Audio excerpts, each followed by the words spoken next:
Salut les amis, merci de nous rejoindre pour une nouvelle vidéo sur la chaîne Autotrends et aujourd'hui on découvre le Toyota CHR Prologue. Et le Prologue a toute son importance ici puisque vous aurez compris qu'il s'agit donc de la version concept qui préfigure de manière assez fidèle la seconde génération de CHR.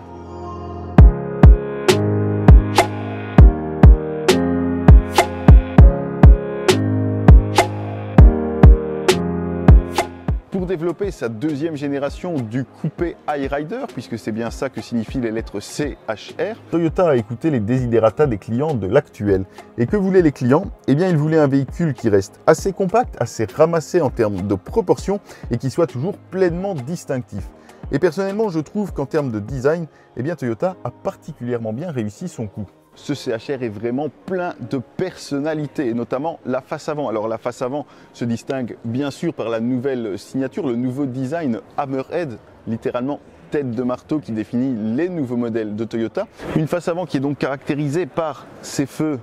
en forme de C qui reviennent ici, mais qui contrairement par exemple au BZ4X qui est un modèle 100% électrique, ne traverse pas l'entièreté de la face avant. Par contre, petit détail qui a son importance sur ce concept, eh bien, c'est le logo qui est désormais lumineux, comme le font certaines marques premium également. En termes de proportions, ce CHR ne change pas vraiment, c'est-à-dire qu'on retrouve les mêmes proportions globales, la même allure globale que la génération que l'on connaît actuellement. Simplement, eh bien, les porte-à-faux ont encore été réduits et les jantes ont grandi, c'est-à-dire qu'on a maintenant des jantes de 21 pouces sur ce concept, qui seront sans doute pas traduites en série, mais on peut très facilement imaginer des jantes de 19 voire 20 pouces sur le modèle de série qui apporteront encore plus de prestance au modèle. Globalement, eh bien, comme je disais, on retrouve la ligne de toit caractéristique du CHR avec toutefois beaucoup plus d'angles. Autant la version actuelle était plus sur du muscle assez arrondi, autant ici on a vraiment quelque chose de très tiré avec, vous voyez, de nombreux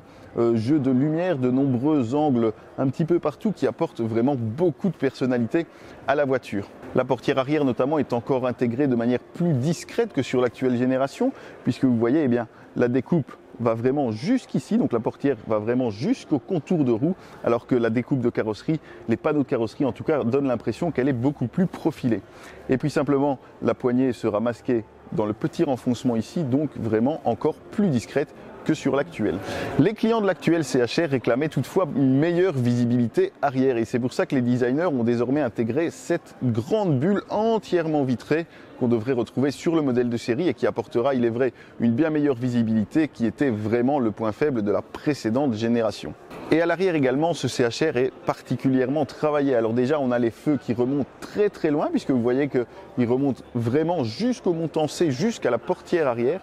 Et puis, il traverse pratiquement toute la partie arrière sur toute sa largeur pour apporter quelque chose d'à la fois massif, d'assez haut également, puisque vous voyez la hauteur de la lunette s'arrête à cette hauteur-ci, donc on est sur quelque chose d'assez haut et là encore assez massif, assez musclé. Et puis si le précédent CHR était prévu pour être en version bicolore dès sa commercialisation, et bien celui-ci sera tricolore, car vous voyez, les designers ont ajouté une pointe de couleur supplémentaire à la peinture déjà biton,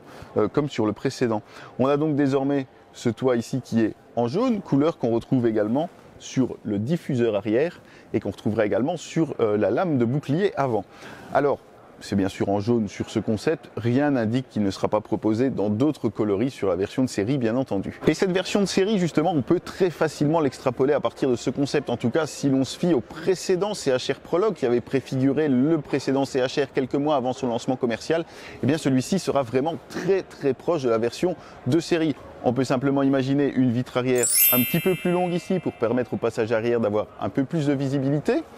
des jantes de taille un peu plus raisonnable comme je le disais, de vrais rétroviseurs en lieu et place de ces rétroviseurs par caméra, et puis une plaque dans le bouclier avant, et on devrait avoir à peu près la version qu'on trouvera sur nos routes dès le milieu de l'année prochaine. Sous le capot, le CHR innovera également puisqu'il sera toujours proposé avec sa motorisation hybride classique, mais également, et c'est une première, avec une motorisation hybride rechargeable qu'on peut facilement imaginer extrapoler à partir de celle de la toute nouvelle Prius, donc avec à la clé une puissance honorable de 224 chevaux. Par contre, il n'y aura pas de version électrique de ce CHR puisque le SUV compact électrique sera le BZ Compact SUV Concept qu'on a pu également découvrir aujourd'hui en avant-première.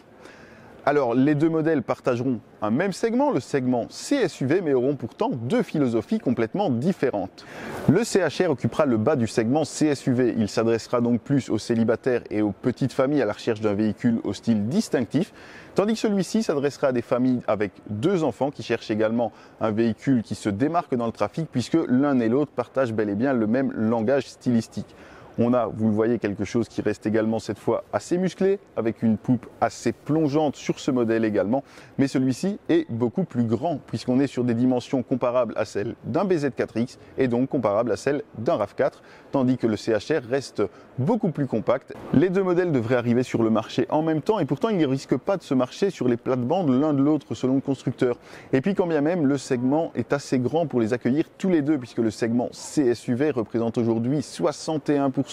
du segment C en Europe, segment C qui représente lui-même plus de 30% des ventes globales de véhicules et qui est encore appelé à grandir si l'on en croit le constructeur. Au-delà d'une certaine filiation esthétique, les deux modèles n'ont pourtant rien en commun, que ce soit en termes de carrosserie, il n'y a aucun élément de carrosserie qui soit commun aux deux modèles, ni même en termes de plateforme, puisque le CHR reposera sur la plateforme GAC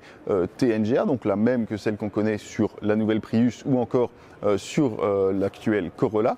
Et celui-ci reposera sur la plateforme iTNGA, la plateforme dédiée donc à l'électrification, la même que sur le BZ4X, et on devrait d'ailleurs retrouver sur la version de série la motorisation identique à celle du BZ4X, en tout cas la plus musclée d'entre elles. Merci d'avoir regardé cette vidéo, n'hésitez pas comme d'habitude à liker, à commenter, à partager, et puis surtout abonnez-vous à notre chaîne YouTube, abonnez-vous à nos réseaux sociaux, puisqu'on a encore beaucoup de nouveautés et de primeurs à venir, donc vraiment n'oubliez pas de vous abonner, d'activer la petite cloche, puis quant à moi je vous dis à très vite pour une nouvelle vidéo.